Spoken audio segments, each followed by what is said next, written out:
Please join me in giving a warm welcome to Flow's final speaker, Leah Lavergne.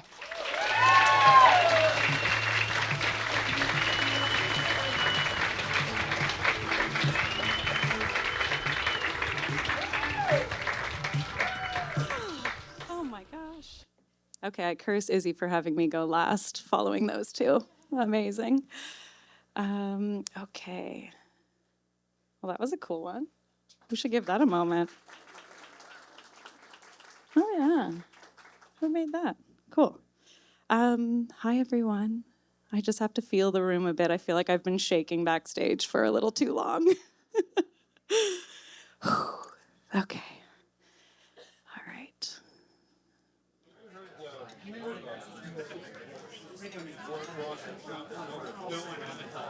The air buzzes with the activity of 100 vendors at a market.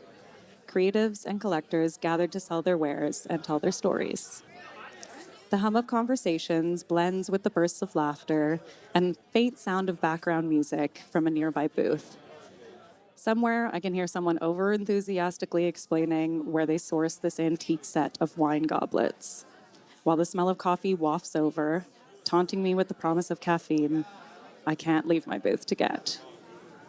I've spent hours arranging them to feel inviting but not overwhelming, intentional but effortless, which also translates to I spent way too much time moving one piece an inch to the left and one a little to the right, thinking it would make all the difference between a hit or a miss, a sale and a sigh.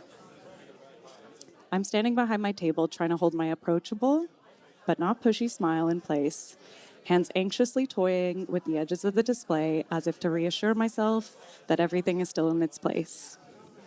The table is a carefully curated snapshot of my work. Glossy mugs catching the light, sculptural vases arranged in varying heights, each piece telling its story of movement and form. People wander past in waves, their movements a mix of curiosity and indifference. Some barely glance at the table before moving on. Others linger just long enough to make me hold my breath. I scan faces, searching for a flicker of connection, a head tilt, a step closer, a question forming on their lips. It almost feels like speed dating, but instead of looking for love, I'm just hoping someone will fall for a ceramic vase. Then finally, someone stops. My heart jumps as they pick up one of my pieces. This is it, the moment I've been waiting for. I take a deep breath, ready to dive into my well-rehearsed spiel about process, meaning, form, about art. Is this dishwasher safe? Yes. Each piece is handmade, my voice steady, but carrying a hint of underlying nervousness. I draw inspiration from movement and flow, translating it into forms that feel both familiar and surprising. It's also microwave safe. It's made to be used every day. In my head, what I'm really saying is, please take it home. It's been on my table long enough to develop its own personality. Sometimes they nod politely, set the piece back down, and walk away, leaving me to question every decision I've ever made. But other times, they stick around asking more questions. Oops. They stick around asking more questions, and I start to feel a flicker of hope. When someone finally decides to buy something, it's like I've won the lottery. If the lottery involved a lot less money and a small piece of bubble wrap. Ooh.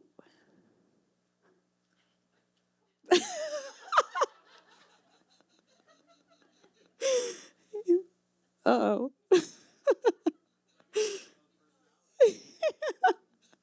As the day goes on, I notice all the moments, like the couple who picks up a vase and one of them whispers, "We don't need another thing." I just simply disagree. Or the kid who beelines for my table, and I find myself mentally calculating whether or not I can dive fast enough to catch the mug before it shatters to the floor. But at the end of the day, I'm exhausted but happy, my table a little emptier, and my faith in humanity and my art still intact. For now, anyway.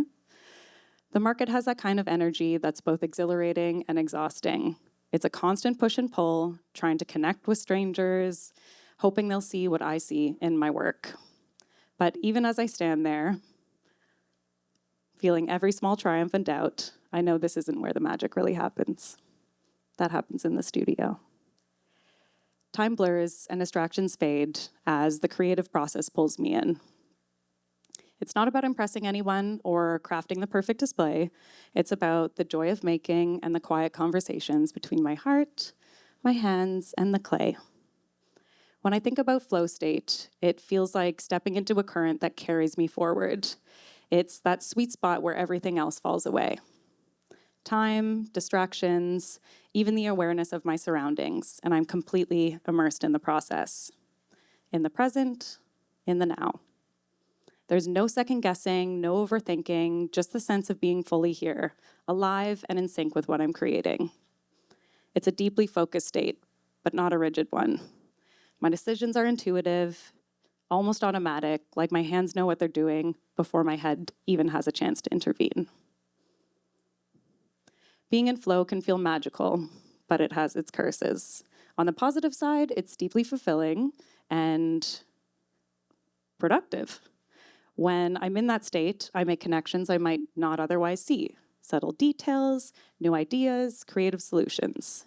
But on the other hand, flow isn't always predictable. It doesn't show up on command, and there's no chasing it. It is alchemy, not engineering. Sometimes flow can blind me to practicalities, like the classic, when I get so caught up in a piece that I forget to stop for food or even take a sip of water.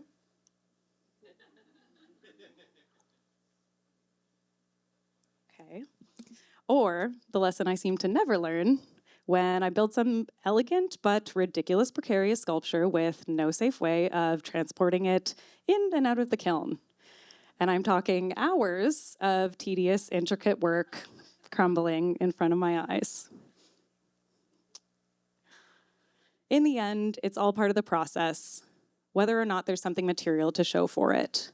For me, flow is a dance between structure and freedom, between discipline and spontaneity. And yet, it always starts with preparation. Hours refining techniques, setting up my materials, and establishing rituals that ground me. I have to admit that sometimes I've leaned a little too far into spontaneity, and it's landed me in situations I wasn't prepared for. Let me tell you about the time I decided to start my own studio in Toronto. I had already parted ways with my membership-based clay studio. I felt I had outgrown it. It was, I thought, time to work on my own and run my own kilns. It was 2020, and I set out for a 6-week artist residency in Mexico City. 2020. Midway through, if you haven't already clued in, I was forced to come home. But a mere global pandemic wasn't going to stop me. I called up a ceramic buddy, and together we found this incredible space to work out of. It was the back of an event venue that, like so many others in the pandemic days, couldn't host events. It was the perfect arrangement. They had an empty space with no income. I needed somewhere to create. It felt mutually beneficial, like we were both helping each other survive an impossible time. But then the world began to reopen, and the inevitable happened. The event space had to reclaim their studio to return to hosting events, their primary source of income. And just like that, I was out again. Suddenly, I'm scrambling to find a new space in a post-pandemic Toronto rental market. It was 2 stress-filled weeks before I found something, and I just continued to go with the flow. In the process, what got lost on me was how much the move would cost and what it would take to sustain it. The reality hit me like a ton of bricks. It was only a few short months before I couldn't afford the rent.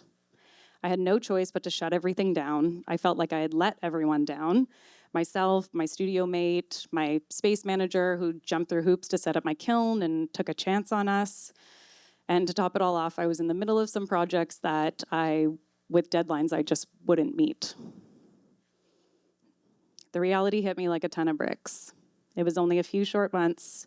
Oh, repeat. Whoopsies. I was really in that moment. I was devastated. Devastated. I had to dismantle the studio I'd worked so hard to create. I had to undo everything I persevered so proudly to do.